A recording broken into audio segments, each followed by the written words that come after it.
কৃষ্ণ। পাণ্ডবা নির্জলা একাদশী ব্রত মাহাত্ম্য। জ্যৈষ্ঠ শুক্লপক্ষের এই নির্জলা একাদশী ব্রত সম্পর্কে ব্রহ্ম বৈবর্ত পুরাণে শ্রী ভীমসেন ব্যাসের সংবাদে বর্ণিত হয়েছে। মহারাজ যুধিষ্ঠির বললেন, হে জনার্দন, আমি অপর একাদশীর সমস্ত মাহাত্ম্য শ্রবণ করলাম। এখন জ্যৈষ্ঠ শুক্লপক্ষের একাদশীর নাম ও মাহাত্ম্য কৃপাপূর্বক আমার কাছে বর্ণনা করুন। শ্রীকৃষ্ণ বললেন, এই একাদশীর কথা মহর্ষি ব্যাসদেব বর্ণনা করবেন, কেননা তিনি সর্বশাস্ত্রের অর্থ ও তত্ত্ব পূর্ণরূপে জানেন। রাজা যুধিষ্ঠির ব্যাসদেবকে বলেন, হে মহর্ষি দ্বৈপায়ন, আমি মানুষের লৌকিক ধর্ম এবং জ্ঞানকাণ্ডের বিষয় অনেক শ্রবণ করেছি। আপনি যথাযথভাবে ভক্তি বিষয় নিয়ে কিছু ধর্মকথা এখন আমায় বর্ণনা করুন। শ্রী ব্যাসদেব বললেন, হে মহারাজ, তুমি যেসব ধর্মকথা শুনেছ, এই কলিযুগের মানুষের পক্ষে সে সমস্ত পালন করা অত্যন্ত কঠিন, যা সুখে সামান্য খরচে অল্প কষ্টে সম্পাদন করা যায় অথচ মহাফল প্রদান করে, এবং সমস্ত শাস্ত্রের সারস্বরূপ সেই ধর্মই কলিযুগে মানুষের পক্ষে করা শ্রেয়। সে ধর্মকথাই এখন আপনার কাছে বলছি। উভয় পক্ষের একাদশী দিনে ভোজন না করে উপবাস ব্রত করবে। দ্বাদশী দিনে স্নান করে শুচি শুদ্ধ হয়ে নিত্যকৃত সমাপনের পর শ্রীকৃষ্ণের অর্চন করবে। এরপর ব্রাহ্মণদেরকে প্রসাদ ভোজন করাবে। অশৌচাদিত এই ব্রত কখনো ত্যাগ করবে না। যে সকল ব্যক্তি স্বর্গে যেতে চায় তাদের সারা জীবন এই ব্রত পালন করা উচিত।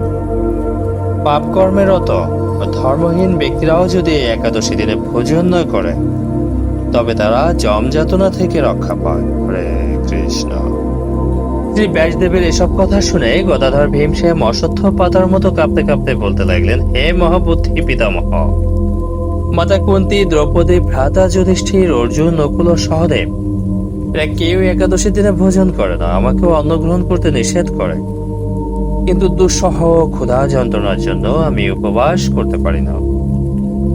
ভীমসেনের এরকম কথায় ব্যাসদেব বলতে লাগলেন, যদি স্বর্গাদি দিব্যধাম লাভে তোমার একান্ত ইচ্ছা থাকে তবে উভয় পক্ষের একাদশীতে ভোজন করবে না। তদুত্তরে ভীমসেন বললেন, আমার নিবেদনে যে উপবাস তো দূরের কথা, দিনে একবার ভোজন করে থাকাও আমার পক্ষে অসম্ভব, কারণ আমার উদরে বৃক নামক অগ্নি রয়েছে। ভোজন না করলে কিছুতেই সে শান্ত হয় না, তাই প্রতিটি একাদশী পালনে আমি একেবারেই অপারগ। হে মহর্ষি, বছরে একটা মাত্র একাদশী পালন করে যাতে আমি দিব্যধাম লাভ করতে পারি, এরকম কোন একাদশীর কথা আমাকে নিশ্চয় করে বলুন। তখন ব্যাসদেব বললেন, জ্যৈষ্ঠ মাসের শুক্লপক্ষের একাদশী তিথিতে জলপান পর্যন্ত না করে সম্পূর্ণ উপবাস করবে। তবে আচমনে দোষ হবে না, ওই দিন অন্নাদি গ্রহণ করলে ব্রত ভঙ্গ হয়। একাদশীর দিন সূর্যোদয় থেকে দ্বাদশীর দিন সূর্যাস্ত পর্যন্ত জলপান বর্জন করলে অনায়াসে 12টি একাদশীর ফল লাভ। কৃষ্ণ। বছরের অন্যান্য একাদশী পালনে অজান্তে যদি কখনো ব্রতভঙ্গ হয়ে যায় তাহলে এই একটা মাত্র একাদশী পালনে সেই সব দোষ দূর হয়। হরে কৃষ্ণ। দ্বাদশী দিনে ব্রাহ্ম মুহূর্তে স্নানাদি কার্য সমাপ্ত করে শ্রীহরির পূজা করবে। সদাচারী ব্রাহ্মণদের বস্ত্রাদি দান সহ ভোজন করে আত্মস্বজন সঙ্গে নিজে ভোজন করবে। এরূপ একাদশী ব্রত পালনে যে প্রকার পুণ্য সঞ্চিত হয় এখন তা শ্রবণ করো। সারা বছরের সমস্ত একাদশীর ফলেই একটা মাত্র ব্রত উপবাসে লাভ করা যায়। শঙ্খ চক্র গদা পদাধারী ভগবান শ্রীকৃষ্ণ আমাকে বলেছেন, বৈদিক ও লৌকিক সমস্ত ধর্ম পরিত্যাগ করে যারা একমাত্র আমার শরণাপন্ন হয়ে নির্জলা একাদশী ব্রত পালন করে তারা সর্বপাপ মুক্ত হয়। হরে কৃষ্ণ। বিশেষত কলিযুগে ধন সম্পদ দানের মাধ্যমে সদ্গতি বা স্মার্ত সংস্কারের মাধ্যমে যথার্থ কল্যাণ লাভ হয় না। কলিযুগে দ্রব্য শুদ্ধি নেই, কলিতে শাস্ত্রোক্ত সংস্কার বিশুদ্ধ হয় না, তাই বৈদিক ধর্ম কখনো সুসম্পন্ন হতে পারে না। হে ভীমসেন, তোমাকে বহু কথা বলার আর প্রয়োজন কি? তুমি উভয় পক্ষের একাদশীতে ভোজন করবে না, যদি তাতে অসমর্থ হও তবে জ্যৈষ্ঠ মাসের শুক্লপক্ষের একাদশীতে অবশ্যই নির্জলা উপবাস করবে। এই একাদশী ব্রত ধনধান্য পুণ্যদায়িনী যমদূতগণ এই ব্রত পালনকারীকে মৃত্যুর পর স্পর্শ করতে পারে না।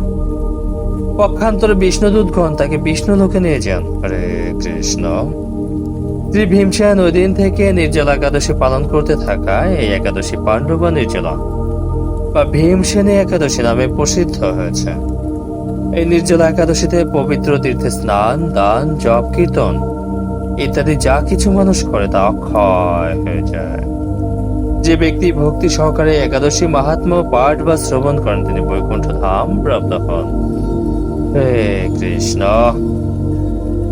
ওম নারায়ণায় বিদ্মহে বাসুদেবায় ধীমহি তন্নো বিষ্ণু প্রচোদয়াৎ।